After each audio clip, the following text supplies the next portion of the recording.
Molt bon dia a tots, buenos días.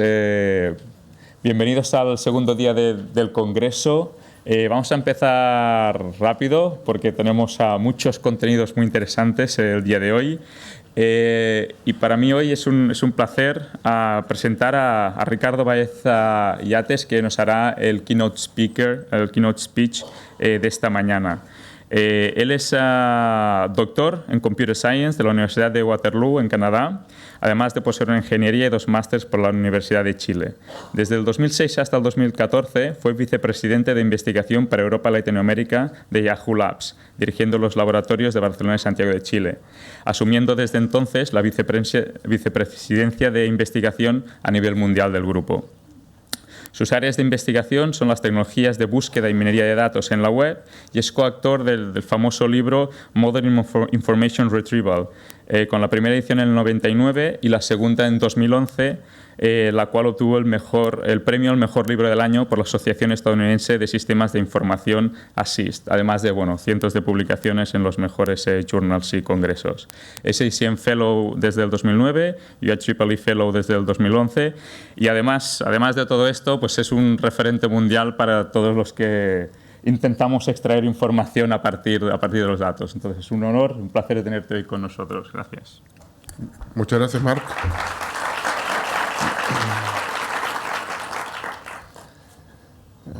Bueno, Big Data es algo que todo el mundo habla, pero no todos saben exactamente qué es. Y uno de los primeros problemas que hay es que la definición estándar de Big Data no se dice cuántos datos uno tiene que tener. Así que para algunos es 1 gigabyte, para empresas como Yahoo tiene que ser al menos 1 petabyte. Y voy a ir bastante rápido porque quiero enfatizar algunos conceptos que son muy importantes cuando uno trabaja con datos de la web. Y solo hay 30 minutos. Un primer número importante, porque mucha gente no lo sabe, es cuántos sitios web hay en el mundo, que da ya una dimensión del tamaño de los datos. En octubre de este año, el año pasado, según Netcraft, habían casi 880 millones de nombres de dominio en la web, de los cuales aproximadamente 170 millones eran sitios activos. Ahora, este es un gráfico logarítmico donde se ve que crece en forma lineal. Eso significa que entonces crece en forma exponencial, porque el gráfico es logarítmico. Lamentablemente no es exactamente así cuando uno lo ve en un gráfico lineal, porque uno ve cómo creció exponencialmente hasta el año 2014 y en los últimos meses ha habido un impacto, la crisis también afecta a la web, de reducción de número de sitios, y bastante importante. Casi llegó a los 900 millones y bajó a los 890. Ahora, la web en sí, el resto de la web, es decir, el contenido de todos esos sitios web que acabo de mencionar, que son casi 1.000 millones, es muy grande. ¿Cuán grande? En realidad es infinito. Así que este diagrama, que podría ser el normal de la web, en realidad es como un cometa gigante con una cola que nunca termina. ¿Por qué? Porque hay sitios web que uno puede generar un número infinito de páginas dinámicas. Es decir, actualmente muchas de las páginas la mayoría son generadas por programas, accediendo a bases de datos o generando, por ejemplo, los meses de un calendario. Esos son sitios que podría uno generar un número infinito de páginas. Por supuesto, hay una parte semántica que es mucho más grande de lo que uno cree, pero tampoco es muy válida. No siempre lo que dice es cierto. Hay una parte estática muy grande y esa es la parte que los buscadores se focalizan. Igual en la parte estática pueden haber más de 100.000 millones de páginas. No se sabe exactamente porque es muy difícil recorrer toda la web. Y hay una web oculta. Y oculta depende del observador. Es decir, hay páginas web que un buscador puede ver, ustedes no. Hay páginas que ustedes pueden ver y un buscador no. Así que eso depende de quién está tratando de recorrer la web. Ahora, el año 2000, hace ya más de 15 años, apareció el primer y único artículo sobre la forma de la web. Si tomamos los enlaces de la web, es como un grafo gigantesco. En esa época solamente habían 220 millones de páginas en Altavista. Hoy en día ese número se ha multiplicado seguramente por 1000, así que es imposible hacer esto a gran escala. Este ya sería un problema de Big Data gigantesco. Pero lo importante de la web es que tiene una parte central que está completamente conexa y es muy fácil recorrerla. Es decir, recorrer el centro de la web, que por suerte también es la mejor parte de la web, no es tan difícil. Y luego podemos seguir los enlaces hacia la parte derecha y eso es lo que generalmente podemos encontrar de la web. Todo el resto, como las páginas nuevas que están a la izquierda, un número sin fin de islas que no están conectadas y los tentáculos, es mucho más difícil de encontrar. Solamente se pueden encontrar si uno se registra en un buscador. Ahora, ¿qué datos hay ahí dentro de este bicho que es la web? Bueno, hay datos que podemos decir que son un poco más fáciles porque ya tienen información semántica, por ejemplo, metadatos, los datos sobre los datos, o RDF, el lenguaje de la web semántica, donde tenemos tripletas que indican ya información semántica, o tenemos, por ejemplo, taxonomías con información bastante grandes, igual muy pequeñas comparadas con el contenido que hay en la web, como Wikipedia, el Open Directory Project o Yahoo Respuestas, donde hay categorías, hay una definición de cuál es el conocimiento que está ahí, y hay cosas como Flickr, YouTube, que no tienen ninguna taxonomía, pero usan etiquetas, tags, escritas por personas para organizar la información. Esto es lo que se llama una folksonomía y aquí podemos poner una división entre taxonomías y folksonomías. Ahora, ¿qué es lo que hay a la derecha? A la derecha es lo que es más difícil, que por supuesto tiene información semántica, pero para entenderla necesitamos hacer mucho más esfuerzo. Lo más importante es texto, mucho texto. Y por supuesto va a depender de si podemos procesar texto en ese idioma, depende del idioma. Como ustedes saben, entender texto no es trivial, ya lo ven con las traducciones que a veces se hacen. Salió una divertida ayer de un pueblo de Galicia.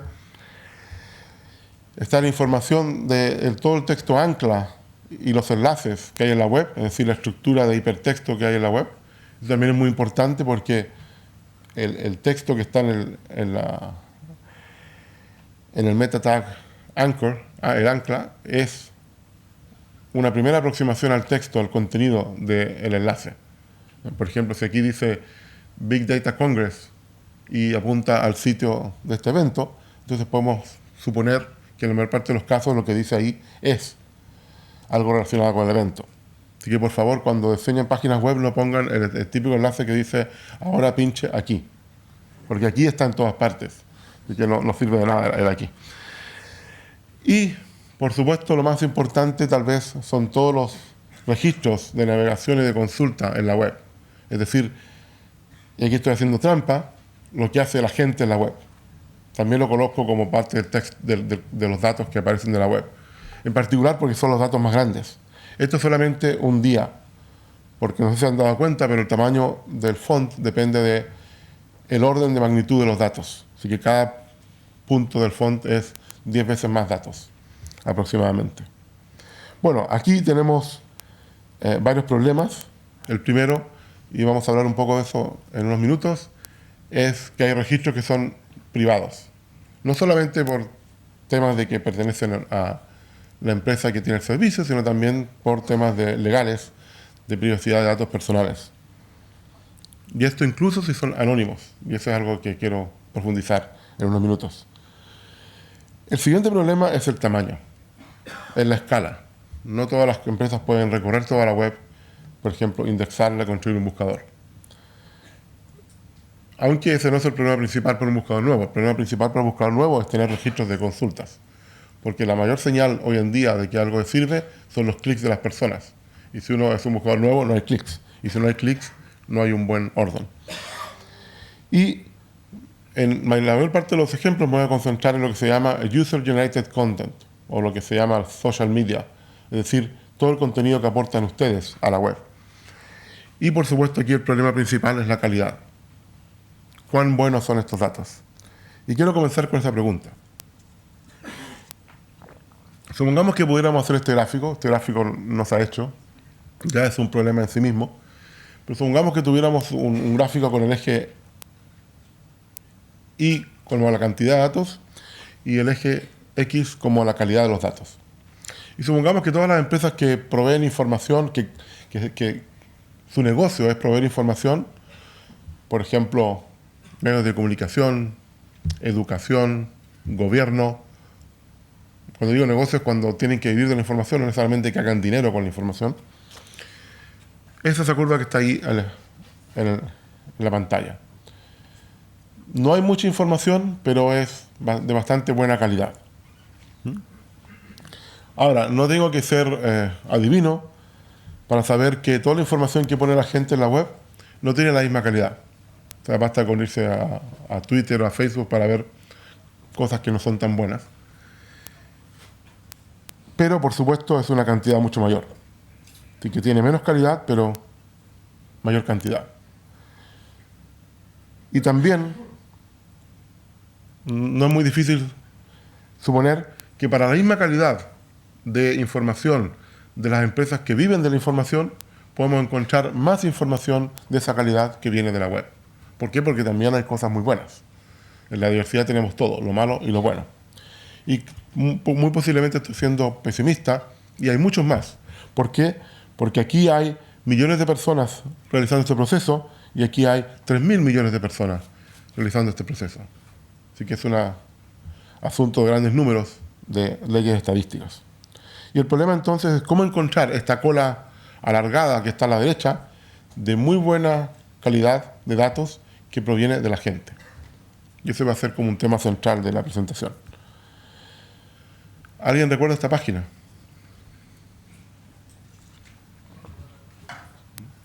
Bueno, esta es la página del millón de dólares. Un estudiante en el Reino Unido que decidió vender cada píxel a $1 para financiar sus estudios. Y todavía se puede encontrar porque tuvo éxito. No sé si estudió. Si uno consigue $1 millón, ¿para qué va a estudiar? Puede empezar una empresa. Pero lo interesante de esto es que muestra quién está dispuesto a pagar dinero por estar en la web. Y por supuesto, algunos dirían que parte de eso es spam de web. Otros dirían que está bien. Así que eso también depende de cada persona. Y esto muestra también la sabiduría colectiva. Es decir, todo lo que nosotros podemos generar en datos es lo que sabemos. No sé cuántos de ustedes han leído este libro, pero es un libro muy interesante. No es acerca de la web es solamente un capítulo, pero es sobre cómo las personas toman decisiones en forma colectiva. Por ejemplo, aquí, todos nosotros sabemos más que tú, voy a usarlo de ejemplo, porque él es parte de nosotros. Así que lo único que tengo que suponer es que no hay inteligencia negativa, aunque una vez me dijeron que tal vez suponía mucho. Así que mejor no voy a seguir por ahí. Por ejemplo, el efecto chafardeo, ¿no? En las autopistas siempre hay atascos por el accidente que está en la otra vía. Pero ¿qué es lo que hace a un grupo de personas inteligentes? Y esto debería tener relación con la democracia y no siempre funciona tampoco. Diversidad de opinión. Y esto es muy importante, voy a insistir en esto más adelante. Independencia. Aunque tampoco es cierto. No siempre somos independientes de las decisiones que tomamos. Descentralización. Eso pasa en forma natural en un sistema distribuido. Y lo más importante, agregación de datos, que es donde la parte de Big Data tiene un rol más importante. ¿Cómo agregamos los datos de modo que esta inteligencia colectiva sí tenga sentido? Y les muestro un ejemplo. Estos son una funcionalidad de Flickr, el sitio más usado por los grandes fotógrafos en la web, que es parte de Yahoo. Y esta funcionalidad permite encontrar grupos de temas sobre una cierta etiqueta. En este caso, la etiqueta que escogí es Barcelona, y los 3 grupos que aparecen son uno sobre Barcelona mismo, que tiene que ver con Gaudí, la arquitectura, etc. Otro que tiene que ver con la playa, y otro que tiene que ver con la Torre Akbar. Parece que son monumentos importantes en las fotos. Vean que es independiente del idioma. Es decir, aparecen etiquetas con ambos idiomas. ¿Por qué? Porque este algoritmo no usa el idioma, usa las etiquetas, que pueden estar escritas en cualquier idioma. Segundo, este algoritmo no usa el contenido de las imágenes. No tiene idea que aquí aparece realmente la Torre Akbar y aquí es solamente un pedazo. Lo que hace es tomar todas las etiquetas que aparecen con Barcelona y hace agrupación de subetiquetas. Es decir, está usando la sabiduría colectiva de todas las personas que han etiquetado fotos en Barcelona. Por ejemplo, si ponemos familia, por supuesto el primer concepto de la familia, pero el segundo la Sagrada Familia, y el tercero nuevamente tiene que ver con el mar, supongo que es culpa de que a las familias les gusta ir a la playa. Ahora, esto lo podemos usar para otros conceptos, por ejemplo, geografía. Esta es una muestra de fotos con información geográfica, es decir, fotos que son tomadas con una cámara que tiene GPS y por supuesto también tiene reloj. Voy a usar eso después. Y pueden ver dónde está la gente tomando fotos en Cataluña. Es una muestra solamente. Aquí hay una foto de un lugar muy bonito de los Pirineos que conocí hace un tiempo. Y también la sabiduría colectiva está en las palabras. Y esta fue la primera manera que los buscadores consiguieron ordenar las cosas, usando cómo la gente escribe. Pueden pensar que los primeros buscadores usaban la sabiduría de lo que escribe la gente. Ahora también hacemos la sabiduría de los enlaces y, lo más importante, la sabiduría de los clics. Por ejemplo, de un estudio que hicimos en España, de la web de España, lo voy a mencionar en unos minutos más de nuevo. Estos son los enlaces de los 50 dominios más conectados de España. Pueden ver que ya 50 es un plato de espagueti. Hay cosas populares. Esta es la parte más popular de Flickr, son las etiquetas más usadas. Y pueden ver entonces que las personas están usando solo 2 tipos de cámaras, solo 2 apps, y están en la playa, en una boda, en una fiesta, en California o en Japón, etc. Esto es lo que la mayoría de la gente hace. Y voy a volver porque tiene que ver con otro concepto que es la cola alargada. Ahora, algo muy importante que yo creo que siempre uno olvida, y me incluyo, es que todos los datos tienen algún sesgo. Y aquí puse algunos. Seguro que la lista puede ser mucho más larga. De hecho, la lista sigue a la derecha, pero quiero empezar con estos. Tecnológico. La web es una tecnología que no todo el mundo usa. Y los que lo usan tienen generalmente un sesgo tecnológico. Educación, es gente más educada. Economía, es gente que tiene más dinero. Geografía, principalmente en los países desarrollados. Social, cultural, lingüística, religiosa, sesgo político. De género, de ruido natural o artificial malicioso, que es lo que se llama spam de web. De validez, hay errores. De completitud, faltan datos. Del proceso de recolección, no recorremos todos, recorremos algunos mal, etc. Es decir, esta lista la podría seguir, pero lo más importante de esto es hay que estar consciente de ello, porque si no nuestras conclusiones son falsas.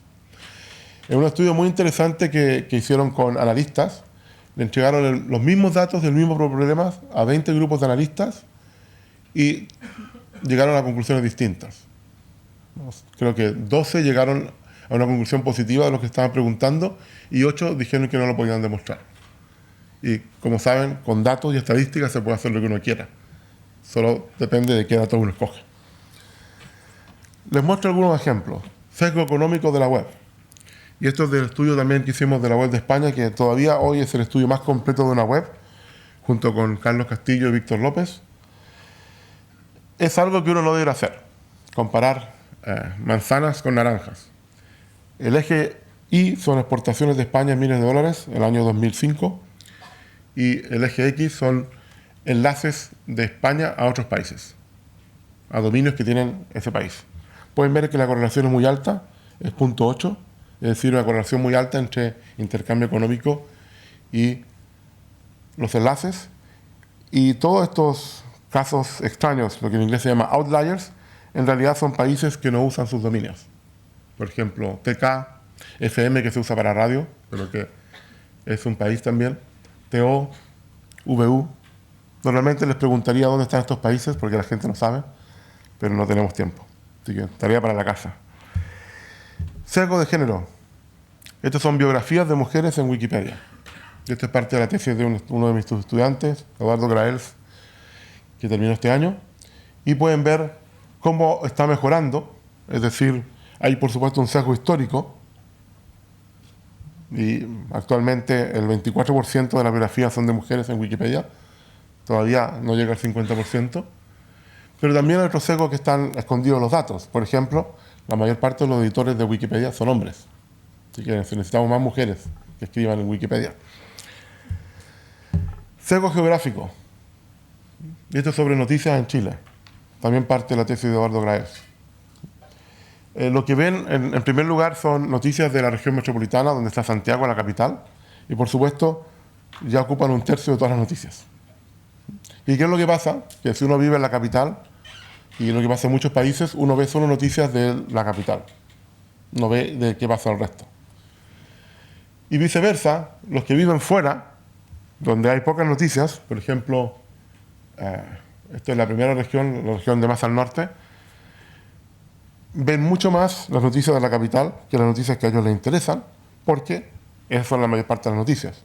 Y tal vez de un punto de vista absoluto son más importantes, pero de un punto de vista relativo son menos importantes. En este caso, lo que él diseñó fue una interfaz que permite contrarrestar ese sesgo para que tanto las personas del centro vean lo que pasa en la periferia y las personas de la periferia no vean tanto del centro. Y esto está demostrado con estudios de usuarios que funciona. Pero, por ejemplo, no siempre este sesgo se controla. Un sesgo un poco más complicado, y algo que tal vez ustedes han hecho muchas veces, sobre todo los que tienen un blog. Uno hace una consulta en un buscador, toma los primeros resultados, supongamos que son 3. El primer problema de aquí es que el contenido de la web es redundante y es difícil saber cuál es el orden correcto. Si hay una página que está multiplicada muchas veces, por ejemplo, una página que está copiada por distintas razones, y los clics en los resultados también están sesgados por el orden. Ustedes van a hacer más clics en la primera página solamente porque el buscador les está diciendo que es el mejor resultado. No necesariamente lo es. Nadie sabe cuál es el mejor resultado de la web. Es imposible saberlo. Y por supuesto van a haber menos clics en la segunda página porque realmente somos muy perezosos para ir a la segunda, o tal vez ya estamos contentos con el resultado de la primera. Pero eso quiere decir que los clics no deben tener el mismo peso. Es decir, un clic en la página 1 tiene muy poco valor. Ya sé que es la primera. Un clic en la página 30 tiene mucho más valor. Es tal vez una página nueva que tiene que subir en su orden. Ahora, estamos escribiendo un blog, seleccionamos 3 párrafos que nos parecen interesantes de estas páginas, y ahora los ponemos en nuestro blog. Esto se llama investigación si uno pone las citas, plagio si uno no las pone. Pero como no somos tan perezosos, pero sí un poco, ponemos algo de texto nuestro, y ponemos las citas y lo publicamos en la web. ¿Qué pasó? El contenido nuevo está sesgado por el orden que dio el buscador. Es decir, los buscadores están sesgando la calidad en la web. Y esto lo demostramos en un trabajo que presentamos hace 7 años, que se llama Los árboles genealógicos de la web. ¿Por qué? Porque usando distintas colecciones podemos trazar este proceso y encontrar, por ejemplo, que los padres de esta página son estas 3 páginas. Y por eso se convierte en un árbol genealógico, porque uno puede hacer esto en el tiempo y demostrar que, por ejemplo, los abuelos de una página, etcétera, y encontrar la genealogía. Y esto pasa como en un 35% de la web. Es decir, la duplicación léxica es bastante alta, 20-25%, la duplicación semántica es mucho más alta. Así que es muy importante.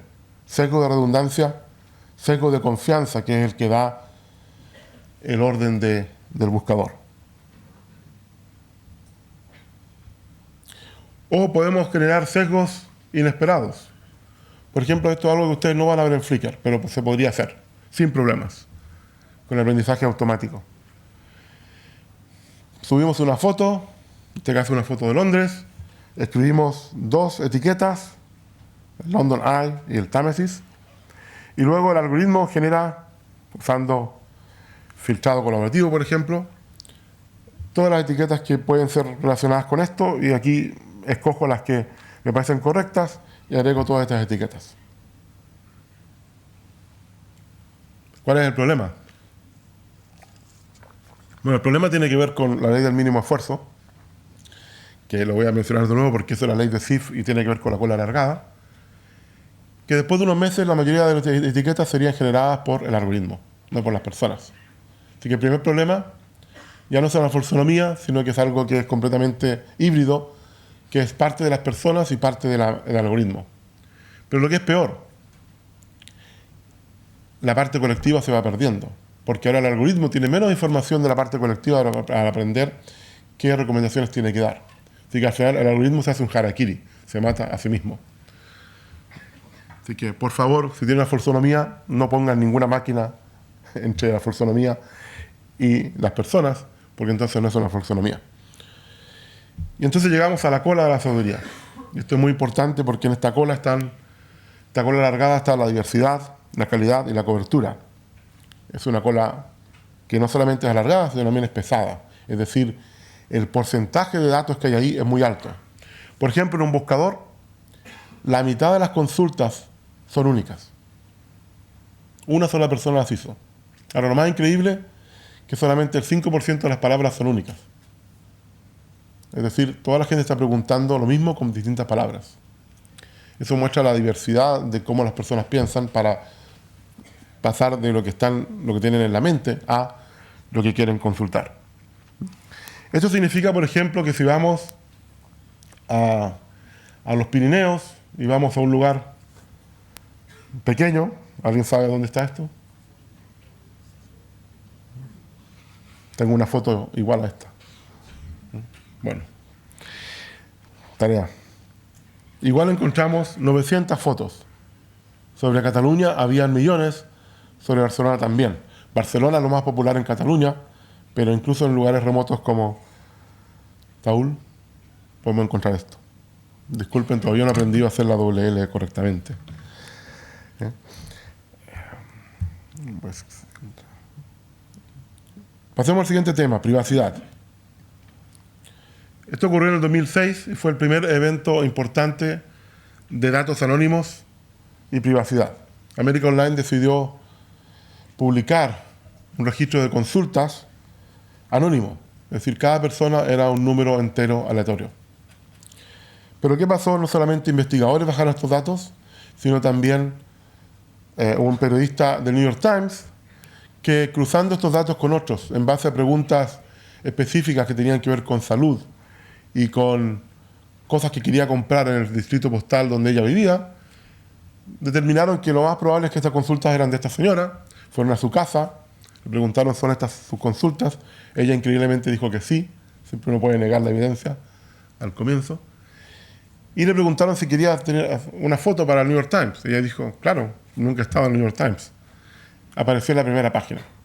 Por supuesto, esto fue un problema para América Online porque había permitido identificar a uno de sus clientes y esos son datos privados. Un par de años más tarde, ¿no se acuerdan del desafío de Netflix Challenge? El último de ellos fue ganado parcialmente por un grupo que contenía un investigador de Yahoo en Israel. ¿Y cuál fue el problema? Investigadores de la Universidad de Texas, usando las preferencias de estas personas anónimas de nuevo, lograron determinar que estas preferencias eran de algunos perfiles que estaban públicos en IMDb. No es tan grave porque eran perfiles públicos. Así que era básicamente cruzar dos datos de los cuales ambos eran públicos en ese momento. Pero ¿cuál es el problema? Había una persona que tenía una preferencia de género que no era conocida y hizo una demanda porque había permitido que las personas conocieran su preferencia de género no conocida. Y bueno, la solución fue que tuvo que poner fin a la demanda pagando algo de dinero. Este fue el segundo caso importante de datos anónimos que se permitían identificar a una persona. Y es difícil. Por ejemplo, ¿cuántos de ustedes nunca han preguntado por su nombre en un buscador? Normal, solamente una vez una persona levantó la mano y no le creí. Bueno, la vanidad es universal. No hay problema. Hay que ser vanidosos de vez en cuando. Pero cuando ustedes hacen eso en la web, están dando su identidad. Así que no pueden reclamar. Mi vanidad elimina la privacidad. Así que próxima vez Pídale a un amigo que pregunte por su nombre y ustedes preguntan por el de él y al menos así ponen algo de ruido en los datos. Otro problema que hay con los datos de la cola alargada es que a veces la mayoría aplasta a la minoría. Y no estoy hablando de historia porque eso también ha ocurrido en la historia. Pero supongamos que busco este apellido, Schwarzenegger. Este buscador me dice que yo no sé escribir Schwarzenegger, me cambia la pregunta Schwarzenegger y me muestra a Arnold, que no es de mi gusto, pero yo quiero buscar Schwarzenegger, si hago clic aquí. Es decir, no, yo sé escribir, por favor. Me insiste que tal vez yo no sé escribir Schwarzenegger, pero está bien. Pero estoy buscando a mi primo, Arnold, otro Arnold, que vive en Bahrein, no, este vive en Bielorrusia, o a Salman, que vive en Bahrein. Es decir, aquí la minoría, que tiene un apellido bastante más corto que Schwarzenegger, es aplastado por este Arnold. ¿Cómo evitamos esto? Tiene que ver con otro problema que es explicado en este libro, Filter Bubble, que es lo que el Internet nos está escondiendo y que tiene que ver con esta película. ¿La vieron? The Truman Show. Jim Carrey era feliz en esta burbuja donde vivía hasta que supo que era una burbuja. ¿Cuál es el problema principal del algoritmo de recomendación? Es que yo podría hacer, voy a tener que ir muy rápido porque quedan solo 5 minutos, yo podría adivinar lo que Mark quiere todas las mañanas, pero nunca voy a poder adivinar algo nuevo que posiblemente él, si conociera, le encantaría. ¿Por qué? Porque no tengo historia acerca de eso. No sé qué le puede gustar eso. Así que la solución es que en vez de centrarse en las personas, hay que centrarse en los intereses de las personas. Es decir, ver qué está tratando de hacer y usar toda la gente que está tratando de hacer lo mismo para darle una recomendación. Y eso permite darle una recomendación nueva, que no está en su pasado, que no está en su historia. Esto se puede usar, por ejemplo, para, dadas fotos en Flickr, recomendar, por ejemplo, la mejor forma de conocer Barcelona, porque sé cuántas fotos tomó en cada lugar, sé a qué hora, sé cuánto tiempo tardó de un lugar a otro, etc. Así que puedo hacer un camino sacando fotos, e incluso puedo recomendar cuántas fotos tienen que tomar en cada lugar. Eso ya es sobre personalización. Podemos también extraer la geografía de las fotos. Por ejemplo, estas son lugares que tienen las mismas etiquetas. Pueden ver Mallorca, que es más grande que Mallorca, porque hay gente que toma fotos de barcos. Pueden ver Portugal, que es perfecto. Y pueden ver hasta el Camino de Santiago. Se puede ver cómo la gente hace cosas. Pero hay un sesgo aquí también. Lo llamo el sesgo de actividad. De trabajo con Diego Saez-Strump, porque está en Eurecat. ¿Quién produce estos datos? Bueno, usamos 4 muestras de datos grandes que encontramos: Facebook, Amazon, Twitter y Wikipedia. Y los 7% de usuarios que generan más contenido en Facebook generan el 50% del contenido. En Amazon, y pueden, no sé si vieron, hace una semana Amazon dijo que iba a hacer una acción legal contra gente que ponía reviews falsos. El 4% de los reviews, perdón, el 4% de los usuarios generaba la mitad de los reviews. Tienen mucho tiempo libre o le están pagando. Eso tiene que ver con lo que está pasando legalmente. O en Twitter, el 2% de las personas que hacen tweets generan el 50% de los tweets. Peor en la Wikipedia. 1000 editores, que son el 0.04%, generaron la primera versión de 50% de las entradas en Wikipedia. Esto no es algo nuevo, esta es la ley de Pareto, pero es mucho más extrema. Esto es como decir que el 2% del contenido de Twitter, perdón, el 50% del contenido de Twitter lo poseen 2% de las personas. Es una desigualdad de contenido muy grande. Y también aquí en este trabajo exploramos algo que yo llamo el desierto digital. ¿Cuántos datos en la web nunca se ven? Nadie los mira. ¿Sabían ustedes que más del 1% de las personas que hacen tweets no tienen seguidores? Es como irse al Sahara a gritar. Posiblemente mucho de lo que uno escribe en Internet es una terapia individual que se convierte en una gigantesca catarsis colectiva. Pero bueno, eso muestra el problema de la soledad actual. Otro ejemplo en Wikipedia. 31% de los artículos que fueron agregados o editados en mayo del 2014 no fueron visitados en junio. Así que por lo menos durante ese mes, toda la gente que trabajó el mes anterior los trabajó en balde, porque nadie ha visto su trabajo. Ahora, por supuesto, estos números van cambiando en el tiempo, me lo muestra un ejemplo de cuán grande puede ser el desierto digital. Para los que escriben un blog, ¿cuántas personas fuera de su familia lo leen? Preguntas. ¿Cuál es la solución? Hay un lugar donde todos somos activos, y eso es los buscadores. Y con este ejemplo quiero terminar. Podemos tomar las consultas y con las consultas generar información, por ejemplo, deducir que... Porque cada vez que ustedes hacen una consulta y hacen clic, es como si estuvieran etiquetando esa página con la consulta. Por ejemplo, que Lonely tiene que ver con música y tiene que ver con viajes. Caso de viajes, a la izquierda, Lonely Planet, y a la derecha tiene que ver con todas las letras que usan la palabra soledad. O podemos generar conocimiento. Si todas las personas hacen clic en el mismo lugar para distintas preguntas, esas preguntas son equivalentes. Por ejemplo, Wikipedia es equivalente con enciclopedia gratis, etc. Y la última, un minuto, escalabilidad. Porque hasta ahora todo bonito, muchos datos, pero tenemos que procesarlo. En el mejor caso, si doblamos los datos, duplicamos el tiempo. Si tenemos un algoritmo lineal. Por supuesto, en general, eso no es cierto. Así que la restricción real de Big Data, de grandes datos, es tiempo. Hasta ahora teníamos todo el tiempo del mundo para procesar los datos. Ahora, si generamos 1 petabyte al día, tenemos que procesar 1 petabyte al día, porque si no nos quedamos atrás. Y ahí entonces hay que inventar técnicas nuevas. Técnicas que no son lo estándar en informática. Por ejemplo, no voy a querer el mejor algoritmo, pero lo quiero más rápido. ¿Por qué? Porque voy a intercambiar calidad por tiempo y voy a mejorar la calidad pudiendo procesar más datos. Y eso es una cosa muy interesante, hay muy poco trabajo sobre esto ahora, y también muy interesante aprendizaje automático, donde se puede demostrar que técnicas que realmente son malas para pocos datos son mejores para muchos datos. ¿Por qué? Porque son más rápidas. Y lo último tiene que ver con lo que mencioné. Más datos no significa generalmente mejores resultados. Yo no sé si tenemos tiempo para alguna pregunta, pero si no hay preguntas, los invito.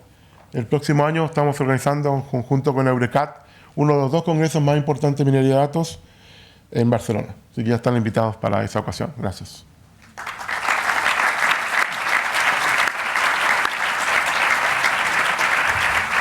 Bueno, pues gracias, Ricardo, por ayudarnos un poco a entender o a cuestionar la web. Es un poco justo de tiempo, pero no sé, a lo mejor podríamos tener tiempo para 1 o 2 preguntas muy rápidas. Si se levanta una mano rápido. Si las preguntas son cortas, responderé corto. Perfecto. Vale. Pues si no, te hago una yo. Ayer tuvimos mucho impacto de periódicos y centros de media y todos parecen muy interesados. Hostia, pero todo va enfocado a hacer dinero. ¿Tienes alguna iniciativa preferida con un fin social de análisis de web, comportamientos, a lo mejor de las personas en Twitter que no les escucha nadie? Para mí, el ejemplo preferido tiene que ver más con lo que sería Big Data personal. Es decir, el impacto de todas las cosas que vamos a usar con sensores en el cuerpo o de todos los sensores que vamos a tener en nuestra casa. Y eso permite que la calidad de vida de las personas pueda mejorar. Ahora, actualmente no todo el mundo puede tener esa tecnología, pero en el futuro yo creo que sí. Si tenemos datos personales, podemos tener medicina personalizada. Es un tema que está de moda, es decir, algo que realmente solamente es para ti, pero que puede mejorar tu salud. Y ejemplos parecidos yo creo que son fáciles de encontrar en el mundo de la ONG. Si pudiéramos analizar datos, estoy seguro que podríamos mejorar, por ejemplo, la actividad de organizaciones que hacen bien por la sociedad sin fines de lucro, de la misma manera que podemos estar mejorando la actividad de las empresas con fines de lucro. Muy bien, pues muchas gracias otra vez.